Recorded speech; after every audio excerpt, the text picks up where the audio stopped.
right, thank you for watching today. This is Paul Gilbert, and today I want to introduce you to a neck diagram that I made. This is really similar to what I use a lot when I'm trying to memorize new shapes on the guitar. A lot of times I'll print out some neck paper and I'll write out whatever shape it is. A really simple example would be a D chord. Kind of looks like a triangle. I mean, every guitar player knows a D chord, so you're familiar with that triangular shape. But if you're trying to learn something a little trickier, it helps to be able to study it visually, to memorize it so you know where to put your fingers. So today I want to show you a couple things that the neck paper, or the neck, in this case, the neck diagram will help you with. I want to show you, first of all, a simple string skipping arpeggio. And that one is going to be, I'm going to do one in the key of A minor. It's going to look like this. We're going to have an A on the D string. There, that represents where you put your finger. Then we're going to put the third there, the fifth there. We're not going to use the B string, and we're going to go up here to the A and the C.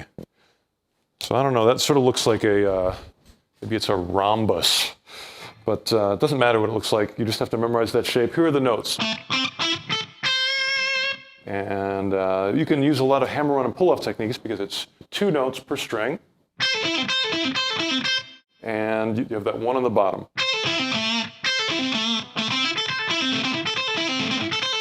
I'm not picking every note. I'm using the fact that it's 2 notes per string to do hammer-ons. Only picking the first note, hammering on the second. And when I descend, doing the opposite, picking the first note and pulling off.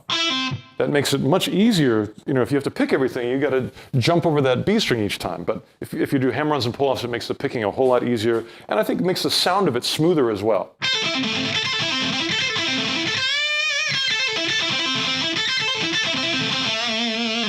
So that's actually, I just wanted to show you that quickly so I can show you something which I think is very cool and sort of an unusual coincidence. If you take this whole shape and transpose it up into the key of C minor, let's see what that looks like. Okay, so here is exactly the same lick in C minor. Now the reason I put it up here is one day I decided I wanted to explore the entire neck and find every single place I could possibly bend a cool note in the key of A. You know, A blues, that kind of, you know. Most people when they're playing A blues, they bend here. Or they bend here. Or maybe they bend,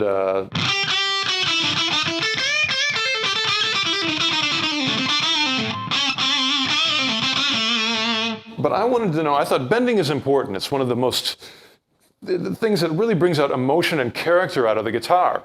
So I don't want to be limited to that position. I want to be able to bend everywhere.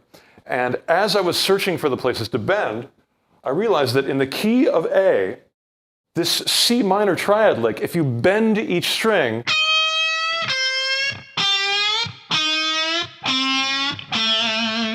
those all sound really good in the key of A. It's just a coincidence. There's no really music theory here. It's just a happy accident of fingering. Now, if you don't bend them, it would be a horrible. It's going to sound kind of out of tune and not too good. And each one you also have to know how far to bend. The first one is a half-step bend to fit in the key of A.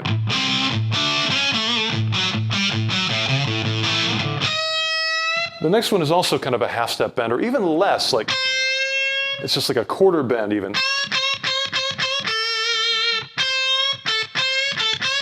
So the next one is a whole step.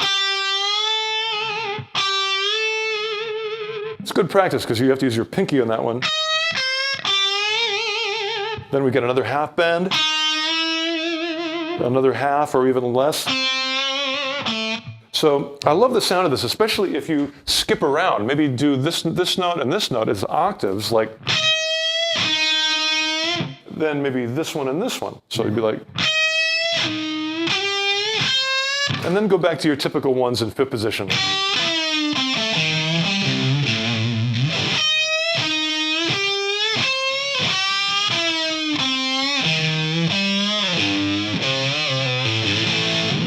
And I love the sound of that. I want to be able to bend everywhere.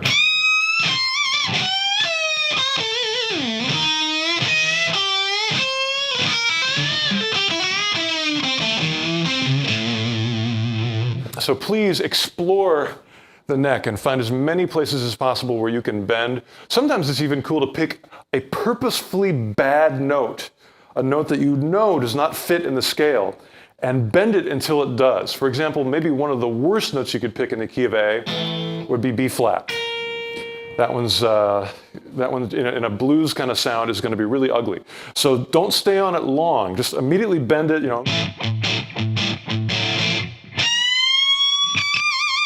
and it'll give you this maniacal bend that really in context sounds amazing, because you have to just bend it like crazy in order to get it up to a place where it's going to sound good. And even though it ends up sounding like you meant to do that, which you did, of course. And that's it. Keep on bending those strings. You need calluses in order to bend strings. That was one of the best pieces of advice that my Uncle Jimmy ever gave me. He said you need calluses on your left hand, you need to mute with your palm, and you need to practice all the time. So I tried to follow those 3 rules, and bending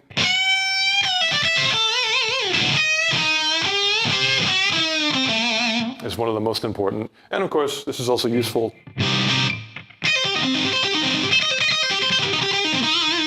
as a rip and arpeggio lick. So you've got 2 licks for the price of 1. Thank you very much. Rock and roll.